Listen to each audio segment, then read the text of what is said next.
Yeah, you're not on camera there unless you walk in late and walk in front here.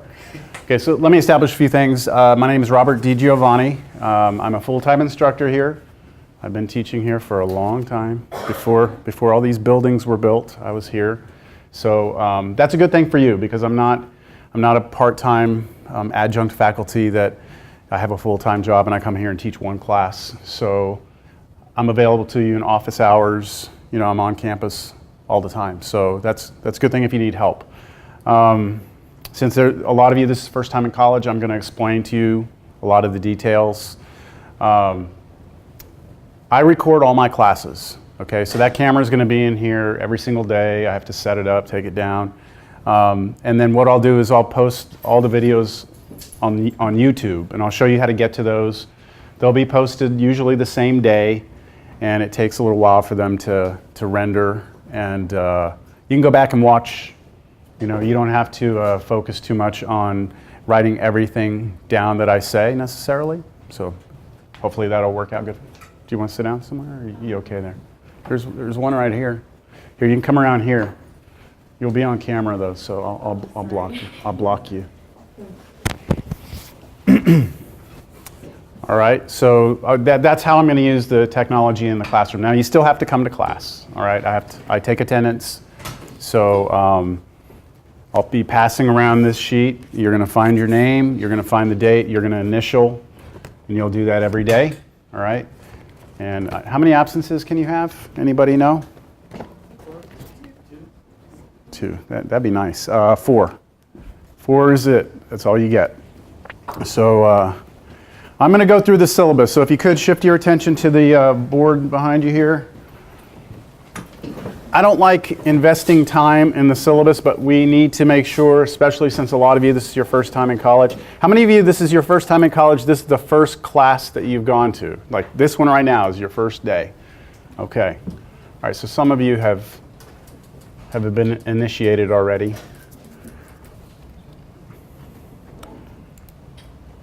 All right, this is Northwest Vista's main homepage. Does everybody know how to get into ACES? Anybody not have any idea what I'm talking about when I say ACES? We're all good?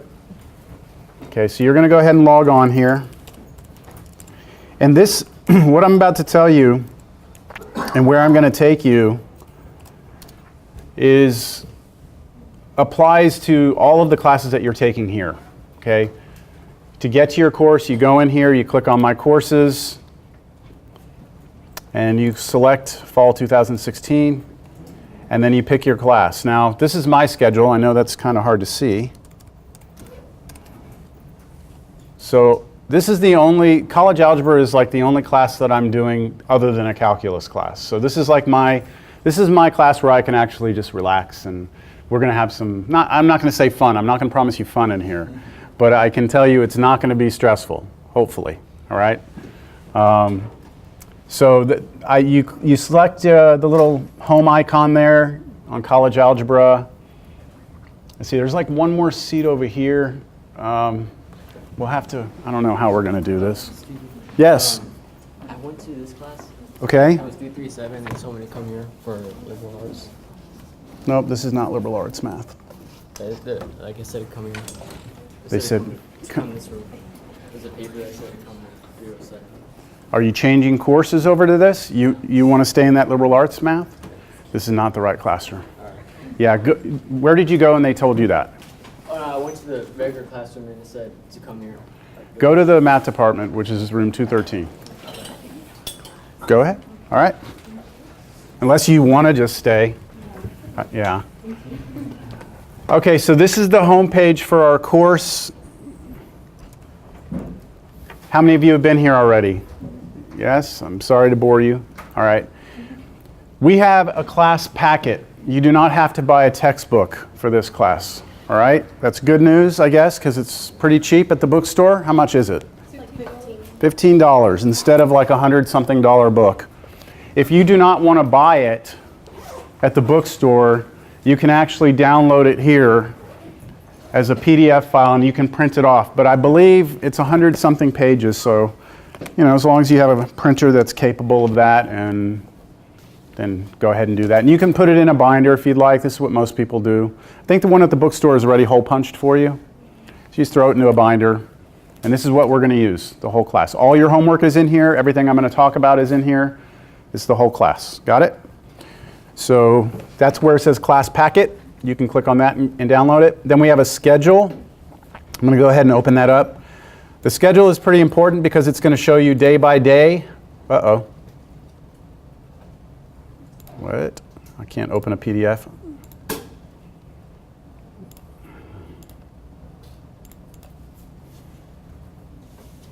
There we go. All right, so it shows you every day what we're doing. So today, August 23rd, we're going to do a review. And I'll tell you about homework. I don't really know. I'm probably just going to assign you out of the packet some problems. And then what we do on Thursday, and then where the homework is in the packet, what pages they're on. All right? And that's the whole semester. All right, day by day. You see our first exam is on September 29th. Then we have another exam on November 1st. Another exam right before Thanksgiving, the Tuesday before Thanksgiving, and then we have a final exam. Our final exam is on Tuesday, December 6th. All right, so this is always subject to change depending on how fast we go, but this is the plan at this point. So I would recommend you print that out, stick it in the binder here. All right, any questions so far? All right, so I told you I'm videotaping everything, and once it's posted, you just click on this videos of class lectures. It'll take you to YouTube. Right now, obviously, there's nothing in there, but when it's time, this is my Monday, Wednesday calculus class, you can see that their class from yesterday is here, so they can go and watch that. And let me look at it. Oh, look. I've had 7 views, so I can actually see if people are actually watching them or not. Not that I care, but you know, I do it, honestly, the only reason I do it is because if you've ever missed a class, you never really feel like you know what happened. You always feel like there's this like missing piece of your academic life. And so if someone has an emergency and they can't be here, this is just for that student to be able to know exactly what it was we did, to fill in that gap, all right? That's the only reason I do it. So hopefully if it helps one of you one time this semester, it'll be worth it. Okay, files. In files, this is where you can also find the packet and the schedule. If later on I decide I'm gonna like post, like if I tell you, hey, I'm gonna throw an old test in Canvas, y'all can go look at one of my old exam ones. This is where it would be. Understand? Okay. Or if I tell you, hey, I put the solutions to the homework in Canvas, it's in files, all right? Questions? All right, and other things over here, there's a discussion board. I don't think anyone has ever used that in this class, but you can, if you'd like, create discussions amongst yourselves. Your grades will appear here. This is where you're going to go to figure out where you stand in the class. Yours is going to look different, okay, than mine does, but that's where you'll go for your grades. People, I don't even know why I have that in there, but you can actually find the other students in your class and you can harass them or, no, you can ask them if they want to form a study group or whatever it is you want to do. And then there's some online tutoring. I have no idea if that, I keep asking my students to tell me if they're using it. No one has ever come back to me and told me they use it, but apparently that's 24 hours, 7 days a week, like online whiteboard interactive tutoring with some person somewhere in the world. I don't know. Our campus pays for that service, so. All right, let's get to the syllabus. The syllabus, since again, a lot of you are first time in college, the syllabus is like a contract, all right? It's my agreement with you about the way I'm gonna run the class. And I'm not supposed to deviate from this, all right? And you are expected to understand the requirements here, all right? So I'm going to go through this because it is so important that you understand the requirements. And I will breeze through certain things like my name, Robert DiGiovanni, I forgot to tell you the inbox, sorry. For Canvas, there's an inbox over here. This is where all of our communication takes place. So if you want to send me an email, you click on inbox, you go compose a message, and you send it to me. Now, this is not a class about how to send an email on Canvas, but that's where it is, all right? Let me go back.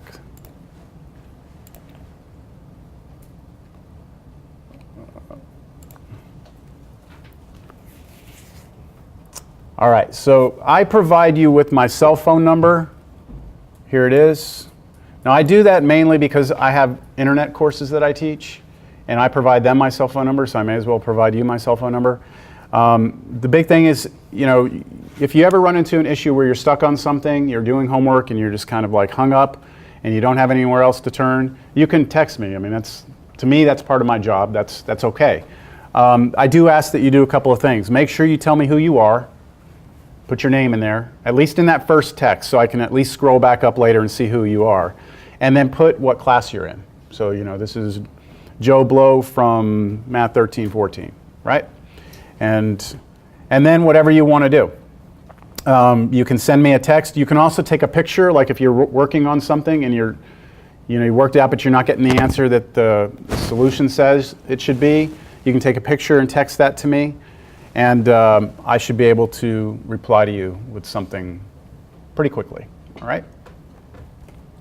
Now, if you're going to be missing class, don't send me a text. Do that through email. That's not something that needs to be addressed right away.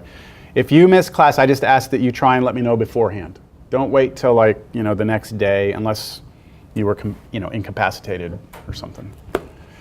All right, the packet is the required material. You're also supposed to have a specific calculator for this class. I believe that's another $10 or $15 at Walmart. So you're looking at maybe $30 for all your class materials for this class, which is a bargain when you consider most of the textbooks start out at $80 minimum. So this calculator, does anyone have like a pretty fancy calculator already? That's the right one. Anyone have one that they want to use that's not this one? You'll just have to check with me, okay? If you have a calculator that you had in high school or something you would like to use, just show it to me. I'll make sure that it looks good. You need to bring that calculator to class every day. I will be using that TI whatever 30XS to explain how we're going to do things. So all of my explanations will be based on this calculator. If you have something different, I'm going to have to walk over to you and try and explain it to you. And I can't invest too much time doing that. All right? So if you want to be on track with everyone else, just go grab one of these. All right? All right. The rest of that you can read. Okay, how am I going to determine your grade? You're going to have homework every night. And I said the homework comes out of this packet.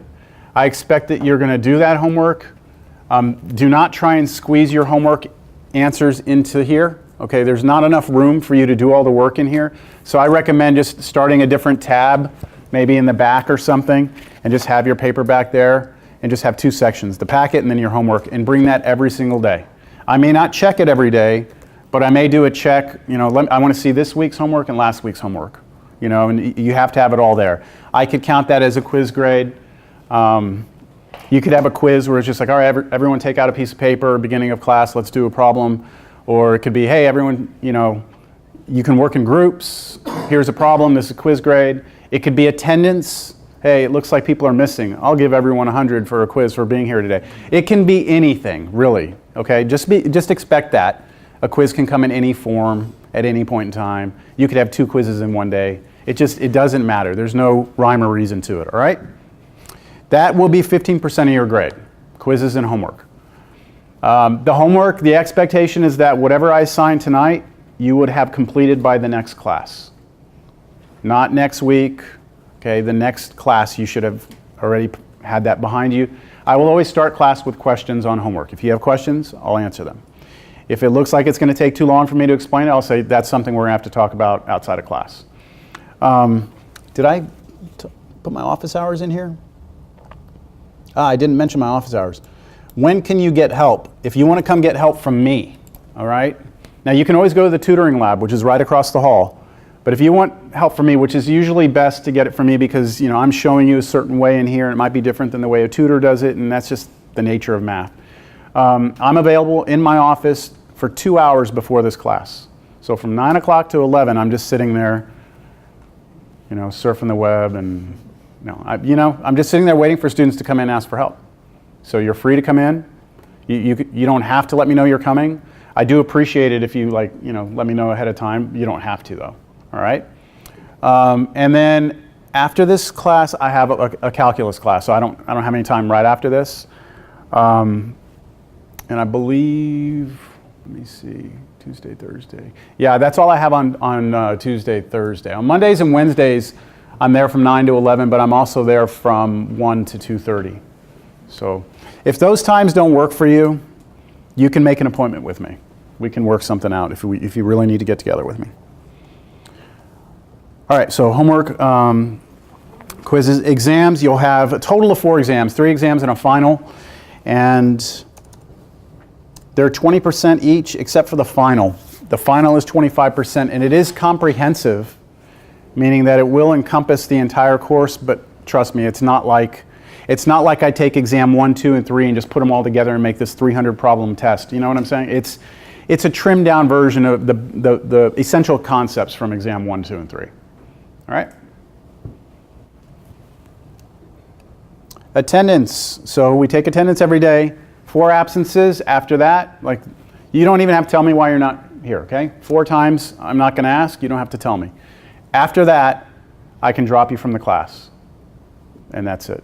Now, something that you don't want to learn the hard way is that in college, because I learned this the hard way, if you just stop going to class, do not assume that you will be dropped.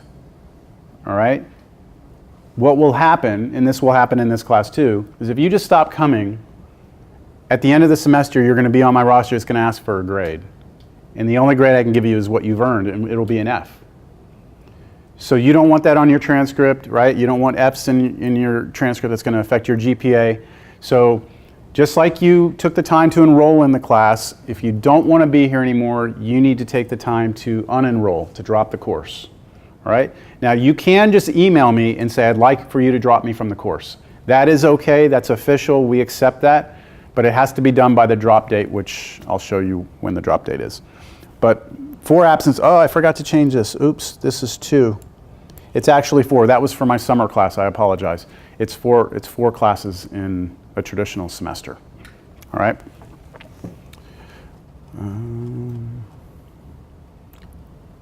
This is such a grind, right, going through this thing. I have other classes, like my calculus classes, I just tell them they have to go read the syllabus and do it on their own. But see, there's a lot of first-time in college students here, so I got to make sure that everyone's clear on things. All right, where are we?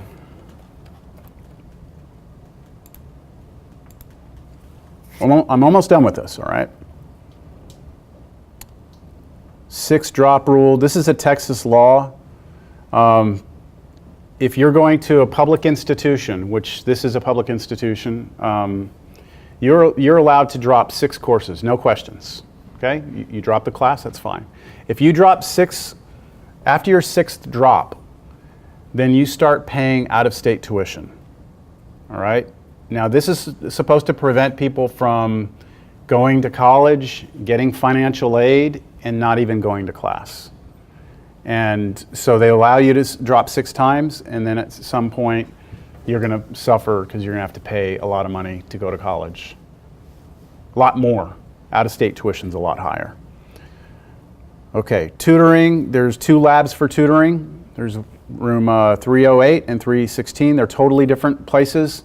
308 is one-on-one, like, I know it's going to happen in here. Guaranteed. Guaranteed there's going to be at least 10 people in here that can't factor for your life. Okay? 308 is the place to go. You have to set up a one-on-one. They'll give you like a 30-minute session, and they'll get you kind of up to speed with factoring. All right, I don't know how many sessions they give you, but that is true one-on-one, like, help. As opposed to 316, where it's like you go there to do your homework, you get stuck on something, you can raise your hand, a tutor will come by and kind of nudge you in the right direction. But it's not as personal as the 308 is. All right? So if we're going through this, because I know in a couple of days it's going to happen, I'm like, okay, we need to be able to factor. And if you're sitting there and you have no idea what to do, that's where you need to go, 308. Okay? So this statement is about just behavior and just, I don't know. It's a pretty vague thing here, and there's all these websites you can go to and stuff. I can sum it up in a couple of words. If someone's acting weird, right? You notice something weird and, just you need to tell someone about it, especially this day and age, right? I mean, it's crazy all the time. So we just need to be aware of our surroundings, aware of what's going on, aware of the people around us, what they're saying, what they're doing. So if you have any concerns, come to me, or go talk to one of your other professors. Or if your concern is me, if I'm weird, then you can go talk to someone else. Something that I like to do every beginning of class, and I've been doing this probably as long as I've been teaching. Oh my gosh, we're going to melt if I open this. Okay. All right, so we're on the 3rd floor, right? And we're all aware that in this crazy society we live in that, if anything could happen, right? So if we hear gunshots somewhere and we feel like we're threatened, right? We have options. Of course, you can go out the door. There's a stairwell out to your left. There's a stairwell out this way. I mean, there's ways out that way. But if there is not a way out that way, this window can be broken, and there's an awning right here. It's probably about a 12-foot drop, okay? But it is survivable, even though we're on the 3rd floor, okay? It is a survivable drop, yes? Have you tested that? I haven't, but I have fallen from higher than that, so I'm still here. So I think we'll be okay. Look, there's a famous quote. I forget how it goes. So if I'm wrong with this, correct me later. It's something like luck is opportunity meets preparation. I don't know if you've ever heard that saying before. No? Like somebody survives some crazy shooting. Luck is opportunity meets preparation. The opportunity was there, you were prepared. You just have to think about things, If you don't want to, in a moment of panic, to think that you're just going to huddle up in a fetal position underneath the desk without knowing that, that's a way out, Got it? Okay. All right, so that sucks that we have to talk about that, but all right, behavior. You're going to hate this. I can already tell, just by the way, just looking in the room right now, I can tell you're going to hate this. My behavior policy. Can you see it? No texting or using phone or sleeping during class. 10-point penalty on next exam for each offense. Student asked to leave class. Student counted absent for day. What do y'all think about that? Be honest. What do you think? It's not that hard. It's not that hard. You've got your laptop out. I know. No, I'm just giving you time. What do y'all think, honestly? I mean, I've always had a little bit of pushback on this. Come on. Y'all don't have any opinion? What's that? It's pretty fair. You think it's fair? Come on, someone's got to think this is, I think the student counted absent for a day is, That's no good? that's a little overdoing it. Yeah, it is kind of, huh? What else? That's it? You all think that's fair? Okay. Surprised. I thought for sure I was going to hear someone say, this is college, I'm paying to be here, I should be able to use my phone. I thought that was the argument I was going to hear, but I guess not. Look, as long as they allow me to continue to have my own rules in my classroom, that's going to be a rule. Usually the person who's on their phone is either so bored because they know this material they probably shouldn't be here to begin with, or they're so disconnected from math that they're probably not going to make it through the course anyway. I'm just telling you my personal experience with it. So I'm very, very serious about this rule. This is probably the only rule I always have to enforce. Someone in here, I don't know who's going to volunteer, someone in here will lose 10 points. Unless y'all are going to be the first class ever. Someone in here, because as soon as that first person does it, I have to set the precedent right there. And I hate doing it because I have to mute my microphone, and I have to okay, what's it? And it's, I get kind of upset, not upset, but I don't like doing it, I teach college because I don't like the discipline side of things. Like, I don't like having to deal with, behavior issues. Like, I have some friends that teach in high schools and middle schools, and they tell me about how crazy the kids behave, and I'm like, I'm in college, I just kick them out, I just tell them to get out of there. And I mean, that's, seriously, I don't like having to do it, but I need you to be engaged in the class. And if you're not, you're probably distracting the people around you, and you're definitely going to distract me. And if you think you can text under the table, go ahead, try it. It's not going to happen. All right. That's it. The rest of it you can read. There's a bunch of course policy or college things in there that I have no control over that I have to have in there. Institutional policies. Any questions? Yes? Can you scroll back down to your number? To my phone number? Yes. 210-273-1098. Oh, can you see it? I got it. Got it. Okay. Now, I'm sitting here telling you not to use your phone, right? But I'm a big technology person. As you might imagine, I've been recording my classes for a few years now. I just got a new phone, okay? And I got this specifically because what I've been having a lot of is students that will be taking pictures of their own work and then asking me, like, where am I going wrong? And I've always had to, like, text back. So this is the new Note 7, if anyone knows anything about the Note 7. And I can actually write on your picture, or I can make my own note and I can text it right back to you. So my hope is that, like, I can actually use this in a good way for my classes. I don't know how much you're going to need help. I don't know. It's going to depend on each one of you. But so I'm for technology, but just not you on your phone in the room. Okay. Okay. No other questions, issues, comments? You're going to be walking a fine line if you do that, okay? Because, I mean, to me, there's really no need to have the phone on your desk. You're taking a risk. Because if you get a text or something you're looking at, then you're on your phone, So you're putting yourself in a bad situation. Look, we all have lives, right? We all have things that go on. If you know you're expecting a phone call, if you know you're expecting a text, all I ask is, just show me the courtesy at the beginning of class, say, hey, I've got some stuff, I might have to take a call.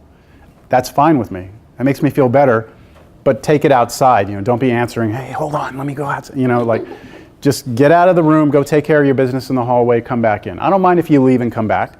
That's okay, just not 5-10 times in a class, right? Also, if you're tired, I had to do this in my calculus class yesterday. This guy, he was falling asleep first day. So I told him to go out and just walk around, and he did. He came back like 10 minutes later, and he was all pumped up and, awake. So whatever he did, worked.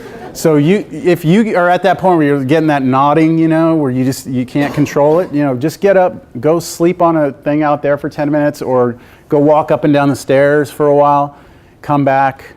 Do that. It's not worth 10 points off your test and being counted absent. Right? It's not worth it. All right, I'm done with all the administrative stuff. I think I'm ready to start. You ready to start? All right. I should have probably started the whole thing off by explaining what this class is and what this class isn't. I have very strong feelings about this, so strong that I'm going to mute my microphone.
as presented in this little packet. So we're going to start. I'm excited. I love teaching this class, all right? I've taught it, I think this is my third time. Now, I've taught the 1414 many times. And I will admit that you're going to find me going off on tangents because it's very hard to contain my passion for mathematics, all right? It's hard for me to do. So you'll see me going off on little tangents, but I'll try and make it something that's kind of enjoyable for you to learn about. The packet. The way this is organized, it's kind of hard to read in my opinion. You have a table of contents, but you have these kind of topics. They're just basically they're examples. And then as you work through, you'll see homework. And those are your homework problems. And then it'll switch over back to exercises that we're going to do in class, and then it'll switch back to homework. And for me, it's very hard to read this and to know where the exercises that we do in class are and where the homework you do is. So what I did is the one that's online, last thing, the one that's online, I just put this up today. So if you printed the whole thing online, sorry. I just made it a little easier to see. So let me open this up.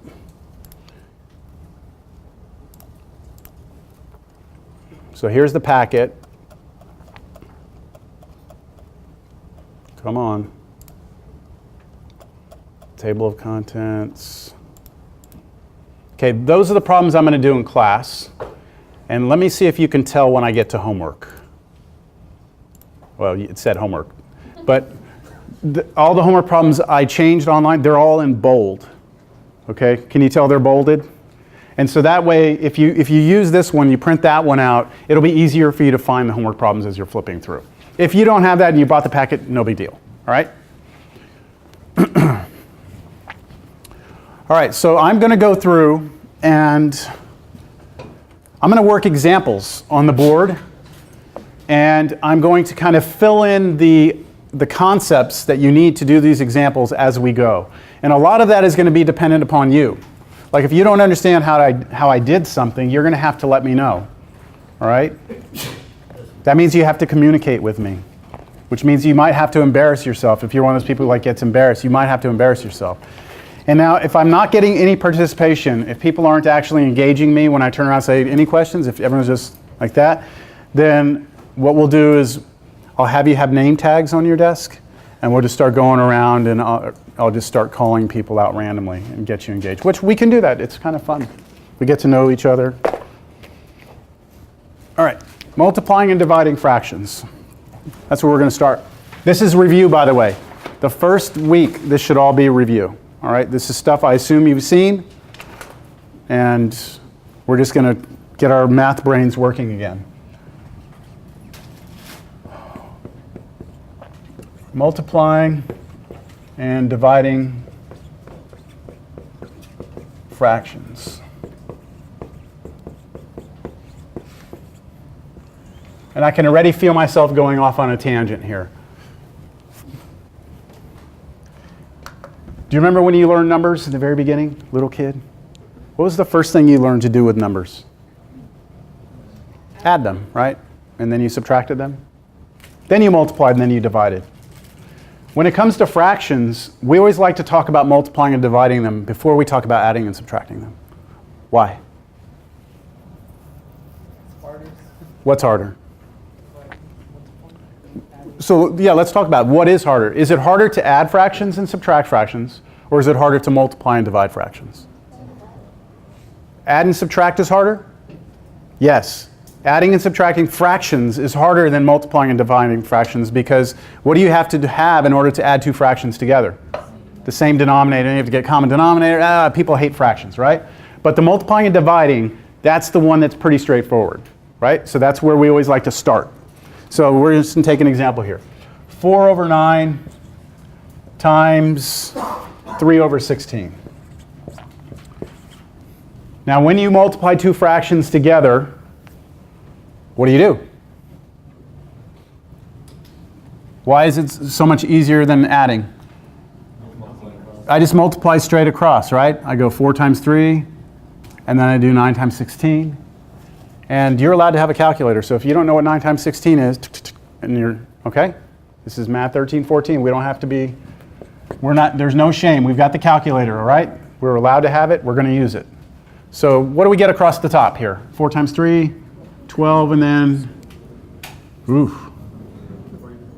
144. All right.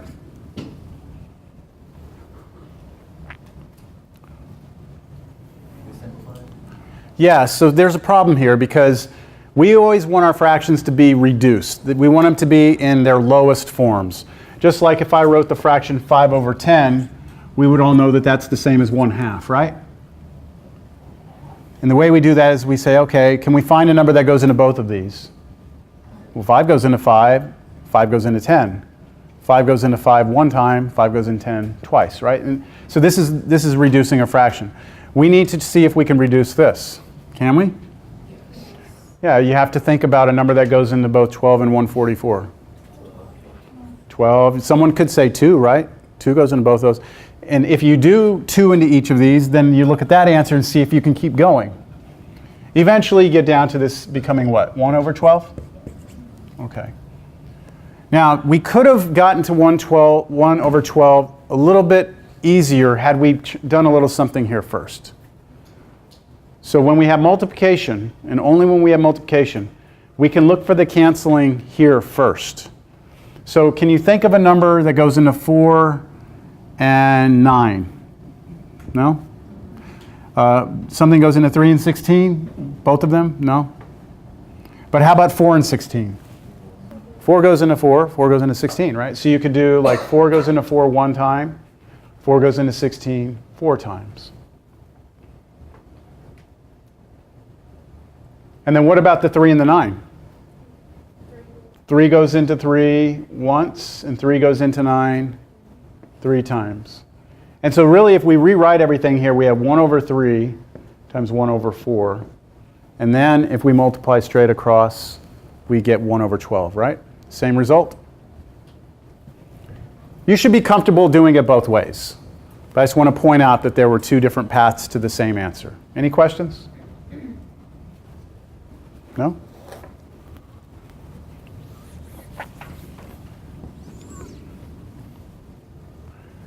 Seven over 8 divided by 2 over 9.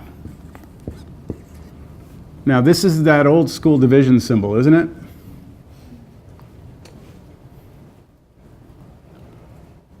Does anyone know what that symbol comes from? What that is? And just, if you look at it, division is a fraction, isn't it? So that's just kind of like a fraction, and it's going to have something up here and something down here, right? So like what's up here could be anything. I don't know, it's something there and something there. I mean, that's what it is. That's what that symbol means. It's just a ratio, a way of representing a ratio. Now, why not just put the line and just say, yeah, it's the line. Why not do that? Well, that's subtraction, right? So we need some other symbol. So it's just a symbol, right? All right. All right, so how do we do division? We said it was easy, like multiplication. There's one little trick we have to do, though. Not a trick, but it's... You have to flip something, right? Okay, we all remember that? You have to flip something. So we look at a fraction or a number, doesn't matter what it is, divided by another fraction. What you're going to do is change this to multiplication, like that. Flip this one over, the second one. So this becomes 7 over 8 times 9 over 2. Then you can proceed with multiplying. So division is equivalent, okay? Division is equal to multiplication of the flipped over version of that. Oh, we have a name for that. Reciprocal. Okay, that's what it's called technically. So division is the same as multiplication of the reciprocal of the fraction. And now, you want to go straight across on that? What do you get? 63 over 16. And hey, we're leaving these like this, okay? We're not getting decimal answers on our calculators. We're leaving these just the way they are. If you were to get your calculator out and do that,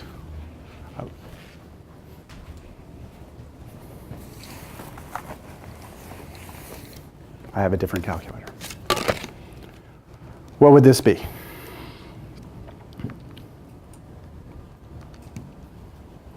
I'm getting 3.9375. Anyone else get that? I get 3.9375. Now, I'm showing you this because I want to point something out. This answer right here is what we call the exact answer. I mean, that is exactly the answer. 63 over 16. This right here is what we call the approximate answer. A-P-P-R-O-X. I'll just say approx. This one's the approximate answer. Now, here's why we have two different names for these. Let me put a different fraction down. 1/3. We're all familiar with the fraction 1/3, right? Just showing you an illustration of this. This is an exact value. What is 1/3 on your calculator? 0.3 repeated, right? So it's 0.333, and it keeps going forever. You can't go forever, right? Now, we tell you to put that bar over it, right, to go forever. But your calculator at some point stops. Like if you read your calculator, at some point it stops, right? And because the calculator is a machine and it has to stop at some point, there's going to be some error. And that means that this is only going to be an approximation of the true exact value. So I will always want you to give me the exact values. Until later on, I will tell you when the approximate values are acceptable. That's going to come when we're solving quadratics and graphing parabolas and things like that. All right. Division. Nobody pointed out here whether or not I could have done this 2 cancel into the 8. Like a 2 goes into 2 once and a 2 goes into 8 4 times. Could I have done that to start the problem out? No? You're shaking your head. Why not? You're right. You're right. Okay. So you just disagreed with me just to disagree with me? Okay. So in the beginning when we had this division, could I have done the 2 goes into 2 once, 2 goes into 8 4 times, and like done some canceling there? Could I have done that to start? No, because you're dividing. That's right. To keep changing flip.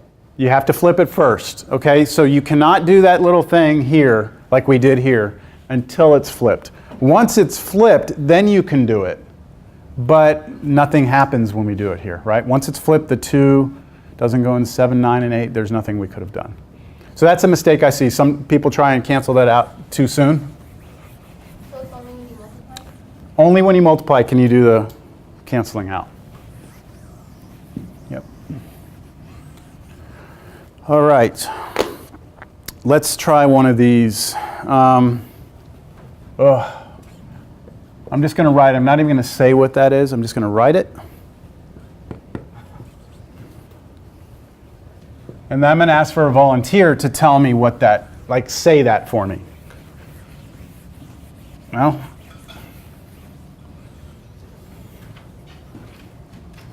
like this is divided by, what is it, say again? 4 9s divided by 2 1. This is a 1 in front though. Oh, Yeah. that was like a 1. No. 1 4 9. 1 and 4 nines divided by 2 and 1/4, right? That's correct. These things right here are called mixed numbers, all right? They're called mixed numbers. And they're just fractions. That's all they are. It's another way of writing a fraction. And actually later on, the higher you go in math, you just stop using them completely because they're kind of like you stop using this division symbol at some point because it's a little bit like too elementary. So, but we're going to deal with the mixed numbers here. I just want you to all know how to convert a mixed number into what we call an improper fraction. So that's the first thing we're going to do is convert both of these from mixed numbers to improper fractions. Anyone remember that little technique? Go ahead. What do you got? You multiply the larger number by the denominator. Like this right here? Yes, sir. 1 times 9, and then what? Add the numerator. Add the numerator. So 1 times 9 is 9, and then add 4 is what? 13. And then I put 13 over what? 9. Why? Why?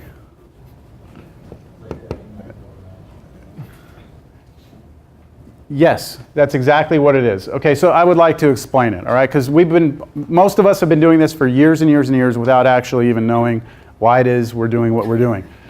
This right here, just 1 and 4/9, actually means 1 plus 4/9. That's what it means. You're taking 1 and you're adding 4/9 to it. And the only way to add these two together is if they both have the same denominator, which is the next topic we're going to talk about. But you could rewrite 1 as 9 over 9. Do you all agree with that? So that's this. Right? That's the same thing. 1 is 9 over 9 plus 4 over 9.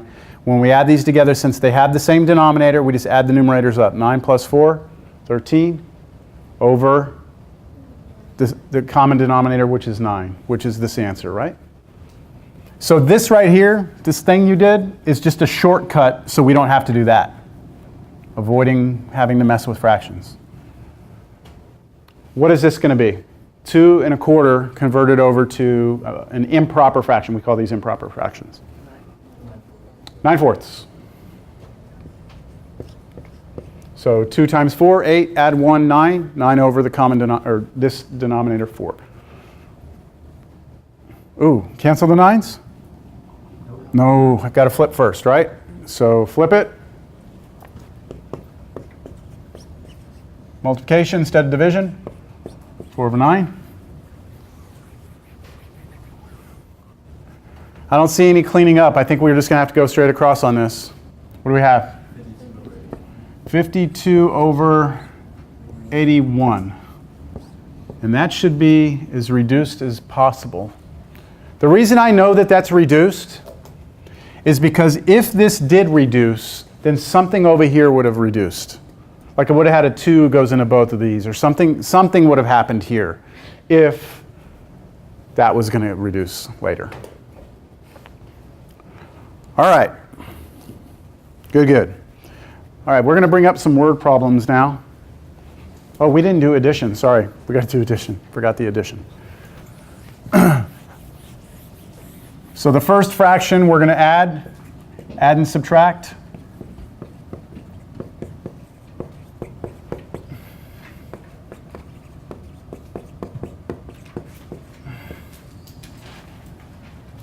Uh, 2/3 minus 5/3. We'll start with the subtraction.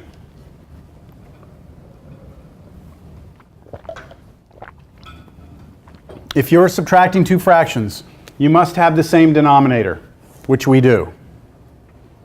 Right? You must. And then your answer will be over that denominator. That just stays the same. It doesn't become a 6, it doesn't become a 9. You don't subtract them, you just rewrite the denominator. And then the numerator is going to be 2 take away 5. What's 2 take away 5? -3. So you do need to know how, like your sign numbers. You need to know what 2 minus 5 is, what -2 minus 5 would be, all those sorts of things. That is, assume that you are comfortable with. And then what is that? -1. Okay. So adding and subtracting fractions is fairly easy if you have the same denominator. If you have a different denominator,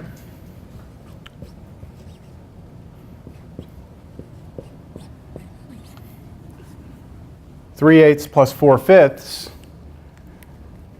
then you have to create the same denominator. So you have to get this thing that we call the least common denominator, which is a number that is a multiple of both 8 and 5. So can you think of a number that's both a multiple of 8 and a multiple of 5? 40, right? 40. Would 80 work? 80 would also be a multiple of both of these. But we always like to use the least one. So 40, I think, would be the smallest one.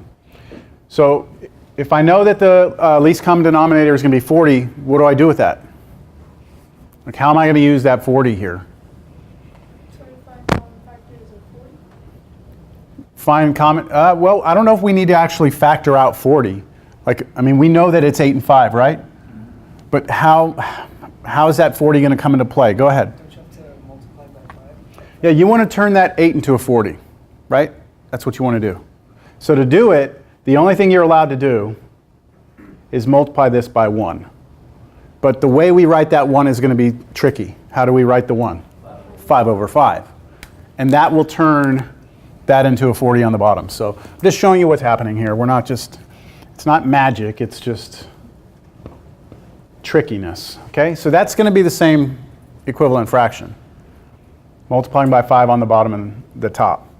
Now to turn this 5 into a 40, I have to multiply by 8. But what I do on the bottom, I must also do on the top. I do that because 8 over 8 is a 1 again, right? Multiplying anything by 1 leaves it unchanged.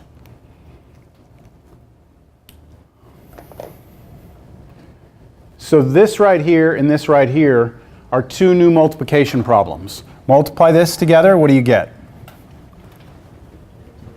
15 over 40. And then plus the other one, 32 over 40.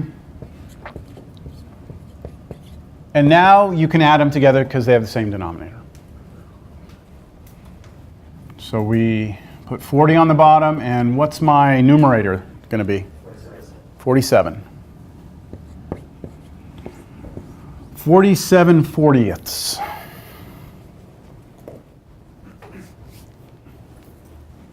All right, I think we'll do word problems now.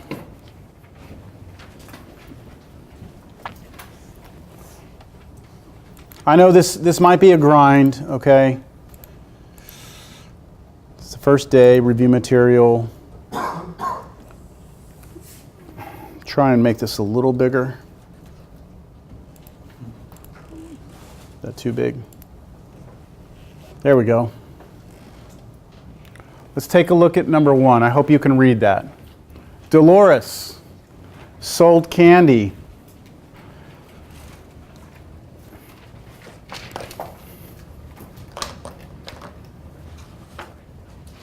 By the pound.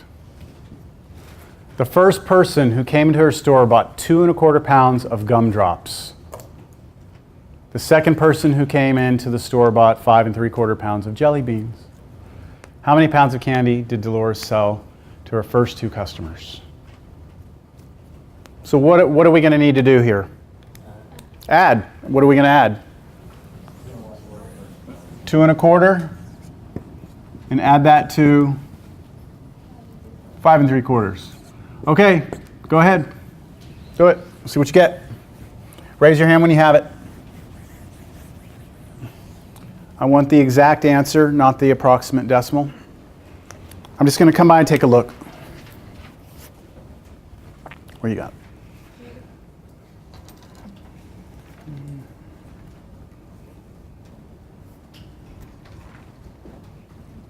Okay. Now, I know you can actually do this without actually writing anything down, but I want you to practice the writing. How did you do it?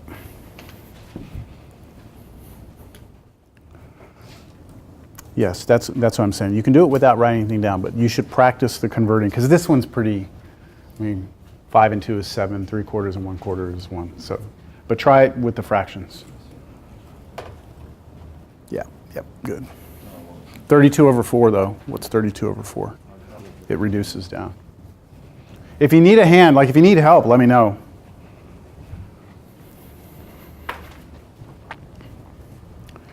Yes, okay. Yep. Okay, good. Okay, and that goes a little more, 32 over 4. Uh-oh. Hi. I'm sorry, Bobby. Did What's up? anyone come in and talk about the math labs, or do you want to just tell them about the math lab? Well, I did a little bit. Is there something, how about hours of operation? Do you have that? Okay, yes, I do have it written here. Here, I can write it down. That'd be good. 308 and Okay. 316? 308 is Monday through Thursday, Uh-huh. 8 to 9 at night, 8 a.m. to 9 p.m. And then Friday, 8 to 2. And then 316 is Monday, 8 to 9. Tuesday through Thursday, 7 to 9. And Friday, 8 to 5.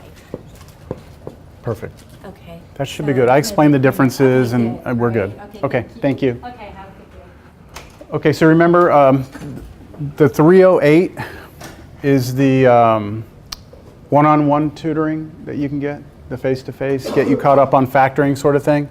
Their hours Monday through Thursday, 8 to 9 p.m., Friday, 8 to 2. And then 316, which is the open lab where you can like raise your hand, someone will kind of come and nudge you in the right direction. Their hours are here. All right, 32 over 4 is what you should have gotten, and that reduces down to be 8. So 8 pounds. Yeah? All right, let's look at the next one. See if you can read it and come up with the problem you need to solve for the next one. Language arts class was assigned to write a team paper. Each team was to write 5.5 pages. When all teams put their pages together, total of 44, how many teams had worked on the paper? So I want you to see if you can come up with the